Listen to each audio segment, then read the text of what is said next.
ஏடா 10 மணி ஆச்சு, சோறகம் படுத்துறக்க. நீ ஞாயிற்றுக்கிழமை 2 பேரும் சேர்ந்தா சமைக்கலாம். இன்னைக்கெல்லாம் நான் சமைக்க முடியாது, நேரத்தை நான் சமைச்சிருக்கேன். வா கேள்வி பாப்பா, யார் வருதோ அவங்க சமைச்சிருக்கோம்.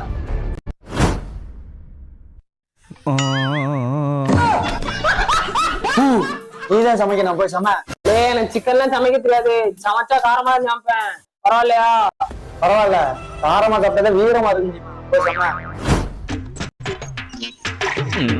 கண்ணு தெரியாத கம்நாட்டிக்கு காரம் ஒரு கேடு. கண்ணாடி இன்னைக்கு பார்ட்டிக்கா போற, நைட்டு முழுக்க பாத்துருந்தாண்டி. பாண்டு ஏறா தொட்டு ரெடி, சிக்கன் மாதிரி காரமா வச்சிருக்கேன்.